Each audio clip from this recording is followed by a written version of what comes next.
Hi everyone, my name is Jack Murillo. I'm a volunteer with the Happy Fest committee. And I'm going to be moderating this Q&A discussion with the director of Woman of the Photographs, Mr. Takeshi KUSHIDA. Hi, Jack. Hi, Mr. Takeshi. Could you start by introducing yourself and telling us where you're calling from? Yeah, I'm Takeshi KUSHIDA, director of the Woman of the Photographs, and I work as a film director in Tokyo.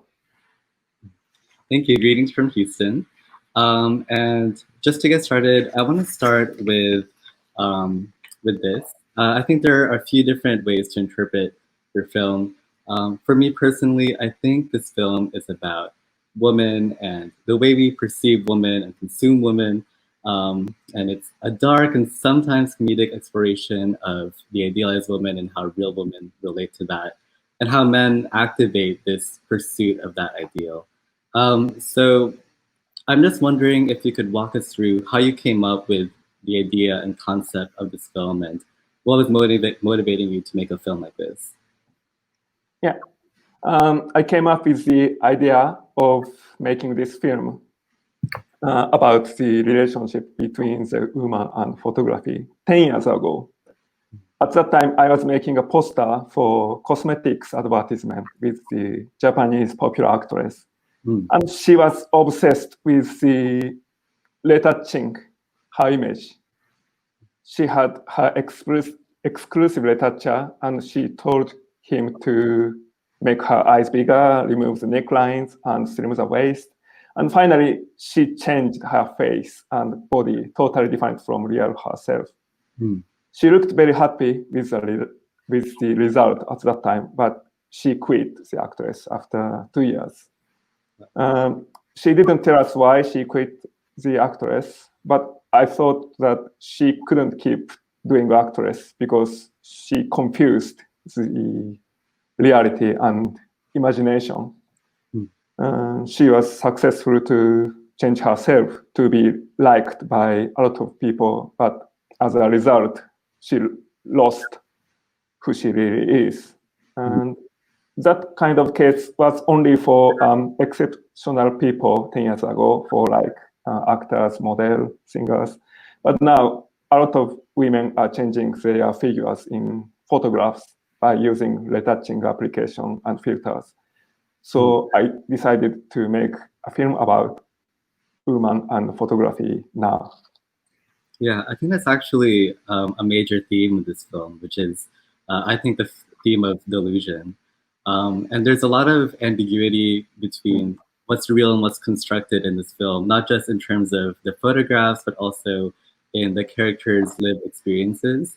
And I'm wondering if you can speak more about this delusion and the ambiguity of that, and the choices, the creative choices you're making in portraying delusion and ambiguity. Yeah. The subject of this film is living in between the reality and the imagination. And I think that everyone has delusion and ambiguity of who he or she really is. Because I think that everyone has multiple selves. Like when I meet my mother, I act like a son. And when I am talking to you, I act like a filmmaker. And it is fine as long as I am performing the multiple selves to satisfy myself. But it is problematic if I create multiple selves in SNS just for increasing the number of likes.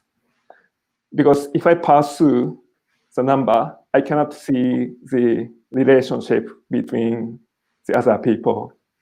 And I may not be able to see the emotional status of myself. And I think that we all have to perform multiple selves because we can only feel our existence through the relationship with the others, but we shouldn't pursue a number. Yeah, I think one of the characters says that we can only see ourselves as beautiful through the eyes of other people. And I think that really speaks to that. And I think it's interesting that you brought up performance because what I found interesting was one of the woman characters. She was trying to embrace her authentic self, but in trying to portray that, she still ends up performing this other ideal. Um, I think that gets into one of my other questions as well, Yeah. which is what should our takeaway be after watching this film? Because two women, one is trying to change her real self, and the other one is trying to affirm that real self while prolonging an injury. And they're still, both of them are rewarded for pursuing these two like really different idealized versions of womanhood. So how do we really celebrate authenticity without falling into the trap of making another ideal? Or should we make another ideal? I don't know. What are your thoughts on that? It's totally up to you how you feel after watching this film. Because I'm a kind of filmmaker who gives you the questions, but don't give you the answers. And I'm feeling now it is getting more and more difficult to celebrate myself now, especially now, because I see the images of myself a lot nowadays. Like now, I'm watching myself in Zoom, like Skype, SNS, and Mirror, and on screen. And I think if I see me by myself, I get uncertain who I am. And it makes me think who really I am. And I think it's not very healthy. and I think to love myself in healthy way, I think the other people are necessary. Because they make me feel that I'm useful, and they allow me to confirm who I am. Yeah, I think that's really true. I think it's really important to be seen, but sometimes there are different ways to navigate being seen, both like by yourself and by other people. And I think you really do speak on like that power of image and the power of looking. But something I think that was so interesting in balancing this like sort of visual weight and like this visual message is the like the primacy of audio and sound in this film. There's some really interesting choices in terms of like the sound design and like how much space the sound itself takes up in the film. I'm wondering if you can talk about that choice to make sound so primary and the choices you made in designing that sound too. In this film, all the sound is added afterwards, like footsteps, street noise, and character's voice, because I wanted to emphasize the sound which is generated by the character's movement more than their voice. I think that we can tell whether a man is in good mood or angry with his footsteps rather than his voice. And yeah, that's why I made this kind of sound design. Is that also why you made the photographer a silent character? Yeah. Because I wanted to make him look like an honest guy. And I think the body movement is more honest than the words. Like Charlie Chaplin. I think his silent film. I think that the Charlie Chaplin in silent film is still the most sympathy-inviting character in cinematic history. So I made him silent. And what were you looking for in terms of casting a silent character? If they don't have any lines to like rehearse with or to audition with, what were you trying to see? I knew the actor, the Hideki Nagai. He's a stage actor, and he can express the character's emotion with the tempo and the movement. Because the director of stage company, Oriza Hirata, is the master of tempo and movement. Once I saw when Hirata Oriza was rehearsing with actors, what he was saying to the actors are like, can you give 0.3 seconds between those lines? Or can you walk 0.5 seconds faster? It was like conducting an orchestra. And in that stage, the characters' emotion are visually told to the audience. So that's what I was looking for in this film. So I asked Nagai Hideki to be in this film.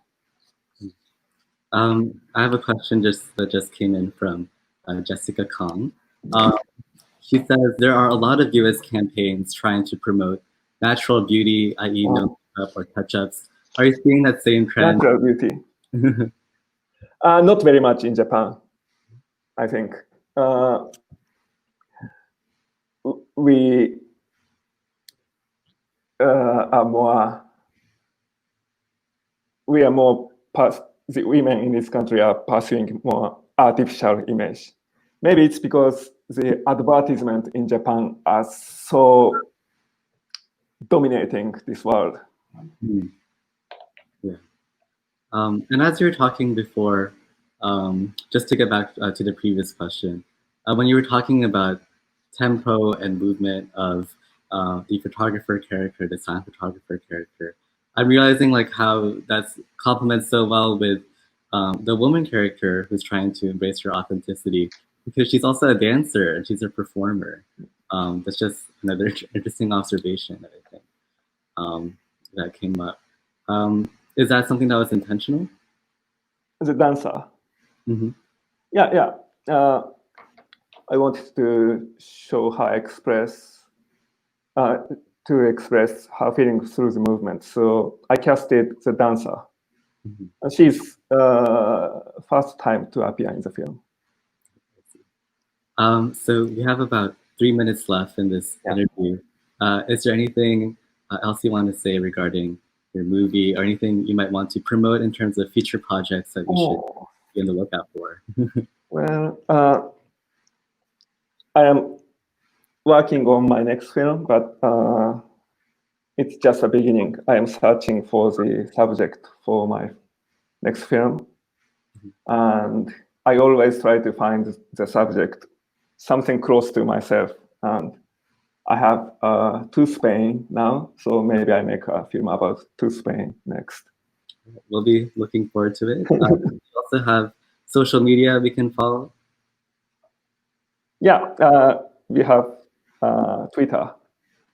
Okay, and I believe that should be, there you go, in the black box in the bottom third of the screen. And finally, how can others see Woman of the Photograph if they missed the screening? How you can see the film? Yes. There are films that are showing in some online festival. So if you check the Twitter, you can see. Perfect. Thank you so much. Thanks so much. Thank you for sharing this really beautiful movie with us, and also for taking the time to talk with us about it. And as you can see his social media at the bottom third of the screen. And this has been Takeshi Kushida, the director of Woman of the Photographs. Thank you. Thank you.